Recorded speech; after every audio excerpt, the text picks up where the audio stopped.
Hi friends, welcome to my little corner of the internet. Today I am back with another natural hair video. If you're new here, let me be the first one to tell you welcome. I have a bunch of videos from over the years where I have been trying to grow my hair to waist length, my natural 4C hair. I've done the big chop 3 times. I've probably sabotaged my growth and my progress by getting my hair straightened, which definitely damaged and broke off some of my hair. But you know what? That's okay because we are still very much journey to waist length, okay? And I'm still taking the steps and doing what I need to do to keep my hair growing. I've been prioritizing health over growth because I don't need long hair if it's going to be scraggly, brittle, and just breaking off, okay? When you focus on health, the growth will come. But today's video, I'm going to tell you guys how I grew back my edges. And this story is kind of traumatic, I'm not gonna lie.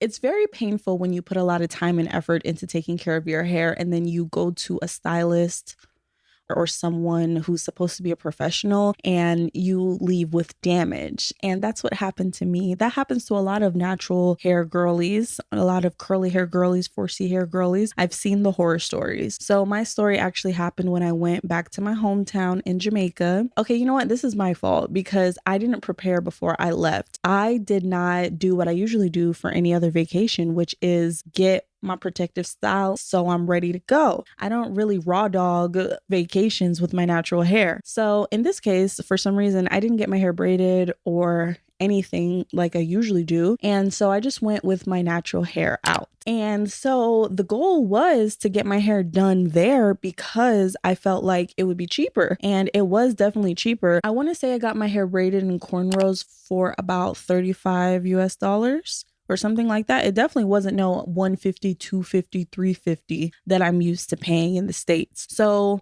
I went to Jamaica with the idea that, okay, I'm just going to get it braided there. It's probably cheaper. I'll be good. I was not good. So where I messed up was I thought that I was going to go somewhere where they could blow dry my hair, detangle my hair, and then braid it because that's what my braider in the States did. So apparently it was just kind of like my cousin's friend who kind of just was doing him a favor and doing a house call. So she came with her supplies, which included gel, hair, and a little bitty rat tail comb. That was the first red flag. So she basically was trying to detangle my fro with a rat tooth comb. She wasn't even combing it or detangling it from the ends to the roots. She just started at the roots and basically just ripped through my hair. I was so sad while it was happening. I was like, oh my gosh. But I was like, maybe it's not that bad. Maybe it's not that bad. One, she didn't even detangle all of my hair first and then go in. I guess she kind of just made the part to do the little cornrow and then she detangled it as she went. And, you know, not too much on her because she was working with a lot and it was detangled. And I guess maybe she didn't know what she was walking into. I didn't know what I was walking into. I guess she just did the best she could with what she had. Not only was she breaking my hair off with the little tiny rat tail comb,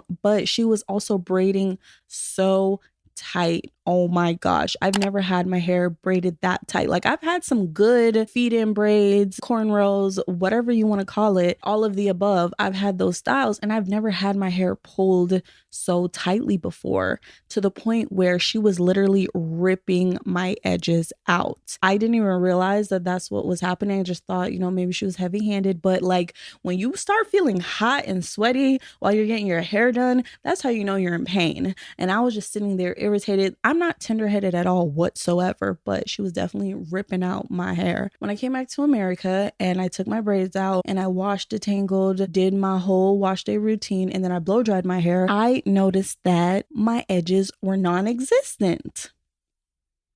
My heart just shattered because I'm like, oh my gosh, I like to take care of my hair and I'm growing my hair out. So anytime something sets me back, like when I went to the Dominicans and I got heat damage and it started falling out, or when someone cut my hair too short, or someone just didn't blow dry my hair correctly, like it always hurts because I'm just like, oh my gosh, I keep taking 3 steps forward and 4 steps back and it sucks. But not to worry because I knew that I could grow them back. I knew they weren't gone forever. So my priority then then was to grow my edges back out. Also, guys, it probably didn't help that after I got back from Jamaica and my edges were non-existent, I went to go get faux locks for my birthday and they were kind of tight too. Faux locks, they're so pretty, but they can be so complicated sometimes, I swear. So anywho, my edges were non-existent and yeah, I was pretty sad about it. So now let me tell you guys how I grew them back. As you can see, this is where a lot of the damage was, and I purposely did not slick down my edges today so you guys can see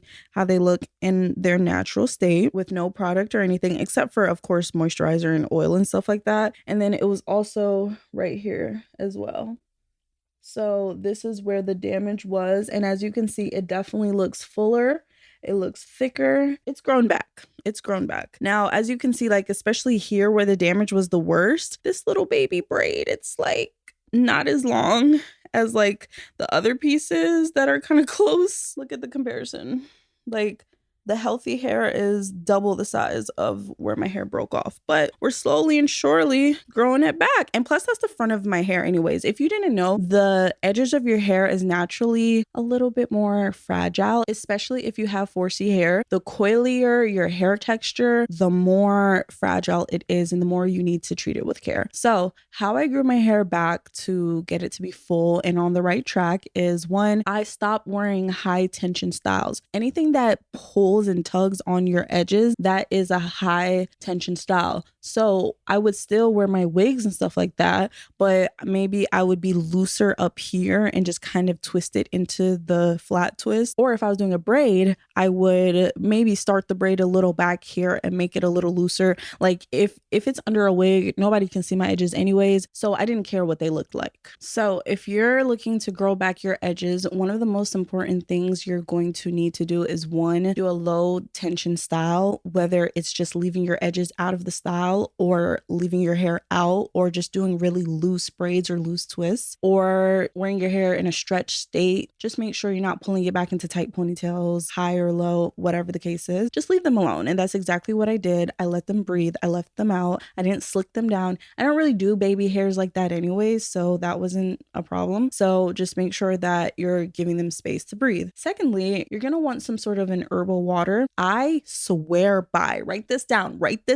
I swear by fenugreek water and rosemary water. Fenugreek is an Indian herb, I want to say, or spice, and you ferment the seeds in water. And I will put a more detailed instructions in the description on how to make your fenugreek water. It's basically just steeping the seeds until they turn the water a different color and you get all those nutrients and those hair growing and thickening properties. You get all those benefits right to your scalp. And I also love rosemary water. Rosemary as a hair ingredient has been very popular lately. It's been viral. It's been everywhere. People are making rosemary water, rosemary oil. Miel's rosemary oil went super viral for growing people's hair like wildfire. So I love getting fresh, natural rosemary from the grocery store, and I basically just steep it like a tea and let all those nutrients seep out into the water. And then I put it in a little spray bottle like this, and I spray it directly onto my edges and my hair in the crown where I have some breakage, and I swear by it, guys. I've also heard very good things about clove water, and I definitely want to try that next. So get you a herbal water, whether it's rosemary, fenugreek, cloves,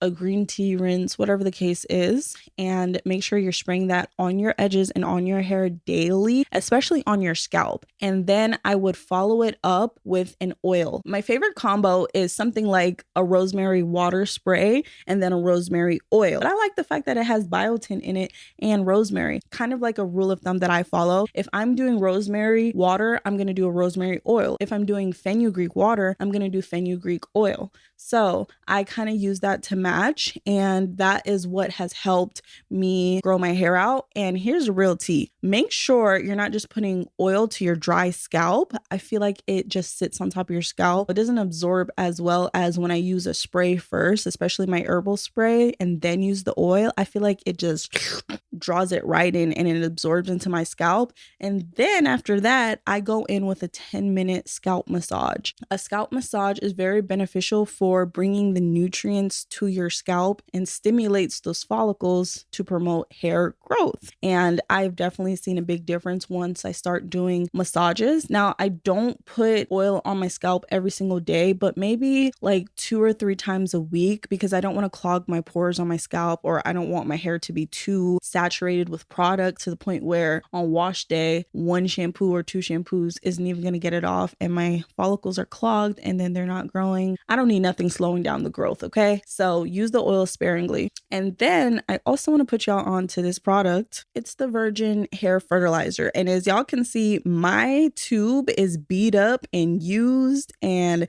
I be pulling it from right here. That's how you know I've really been using this. And I use this especially on my edges and on my scalp after I use my water. Sometimes I use this instead of the oil, and this makes your hair feel all tingly, and it gives you that just refreshing tingly sensation because of the peppermint oil that's in it. So I really enjoy using this, and I feel like that has also contributed to growing my edges back and to my hair growth in general. So these are the tips I swear by. And then of course, also leave your hair alone, low manipulation. If it's in a wig or in a protective style, then you're not going to be bothering it. It's not going to be breaking off. When you wear your wig, don't be putting the lace front glue right on your edges, because when you take them off, it's going to snatch them off and that glue is going to clog your pores. I don't glue down my wigs. I love wearing glueless wigs, but you have to be careful with those little combs at the front of the wig, because if you put them in to secure your wig, it's pulling and tugging on your natural hair, and you don't want that. So make sure you're just being mindful of how you're treating your edges. And if it feels like there's tension on them, they're going to be gone, and you don't want that. Okay. I'm still in the process of growing my hair out. It's still journeying to waist length, and I will do a length check soon. I recently had a trim, I want to say, I don't know, a few months ago. I feel like I'm due for another trim because I definitely have some split ends, but I'm focusing on length retention and the health of my hair and the health of my scalp, because a healthy foundation will always support long